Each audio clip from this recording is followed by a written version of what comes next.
Welcome to This Explainer.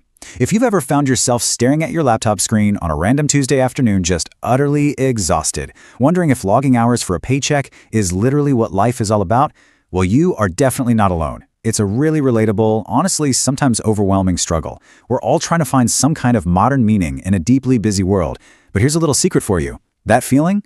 It's not a modern glitch. It's an ancient human feature. Okay, let's dive into this and see exactly where that feeling comes from. Section 1. The modern search for meaning. Are we just our jobs? We live in an era that just moves at this frantic pace, right? We're totally consumed by productivity, targets, and milestones.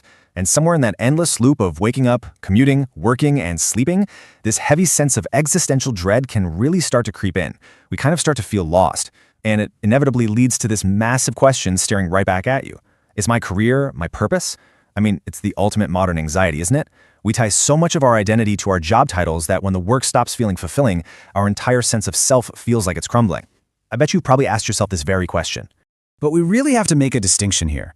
On one side, we have a career, which is honestly an entirely modern economic construct. On the other side, we have purpose, which is a deeply biological, ancient human drive. The confusion you're feeling happens when we try to mash these two completely different concepts together. It's like trying to force a square peg into a round hole. I want to assure you right now, your questioning is totally natural.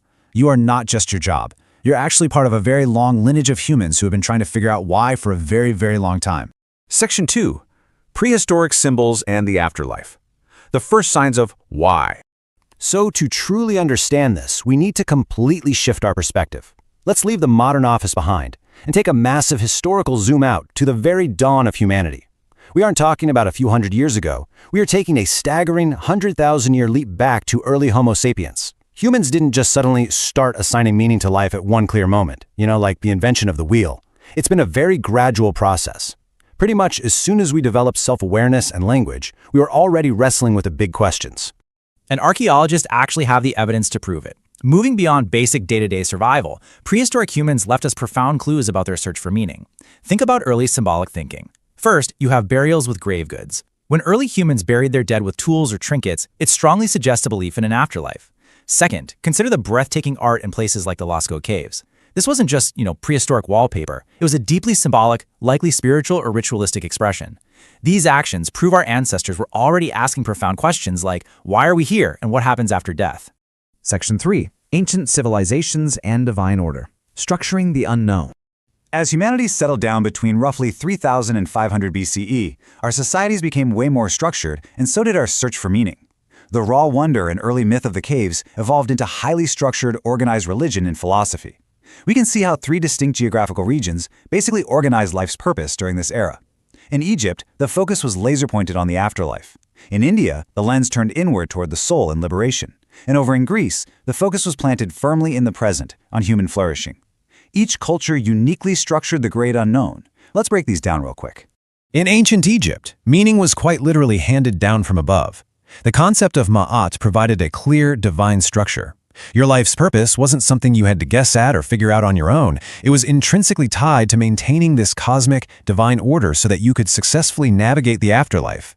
Meaning was basically synonymous with absolute order. Meanwhile, ancient India saw a really fascinating shift in focus. Texts like the Vedas and the later Upanishads weren't just looking at societal order, they were deeply exploring the soul. The core concept here is moksha, the ultimate spiritual liberation. Life's purpose was deeply internal. It was a quest to completely free the soul. And then we have ancient Greece. Here, thinkers like Socrates and Aristotle brought the search for meaning right down to earth. They focused heavily on the concept of human flourishing in the present world. They relentlessly asked, what makes a good life? Meaning was found in virtue, logic, and basically living excellently in the here and now. Section 4. Classical thinkers ask deeper questions, the internal versus the external. As the frameworks of those early civilizations gave way to deep questioning philosophical traditions between roughly 500 BCE and 200 CE, humanity actively debated the best way to live. Think about how two near contemporaries tackled the concept of meaning from completely opposite angles. On one hand, Gautama Buddha focused intensely on the internal experience, specifically on the path to ending human suffering. On the other hand, Confucius looked outward to society, emphasizing social harmony, relationships, and duty. It's the ultimate contrast, right? Internal peace versus external responsibility. Section 5. Creating your own meaning today. The individual era. Which brings us right back to where we started, the modern era.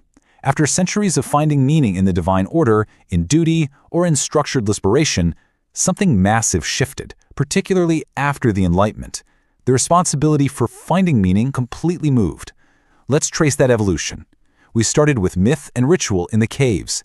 Then, meaning was defined by organized religion in early civilizations. Next, classical philosophy gave us frameworks for how to live. And finally, step 4 brings us to today, personal choice. So the absolute crucial point is this: humans have likely been assigning meaning to life for tens of thousands of years. What changed over time is simply how we define that meaning. It has evolved from something assigned to us to something we absolutely must choose for ourselves. And that brings us to the core argument of modern thinkers in recent centuries, like Friedrich Nietzsche and Jean-Paul Sartre, who essentially stated, meaning isn't given. You create it yourself. This completely resolves our initial anxiety about the whole career versus purpose dilemma. Your career doesn't have to be your purpose, because no external structure gets to dictate your meaning anymore. Actually, scratch that. No external structure can dictate it. Personal choice is now at the forefront. You have the profound, entirely unique power to build your own meaning. We've traveled from the Lascaux caves all the way to the modern office. History proves that you are biologically and culturally wired to seek meaning. It is quite literally what makes you human. But unlike our ancestors who looked to the stars or the state or ancient texts for the answer, the pen is now in your hand. So knowing that you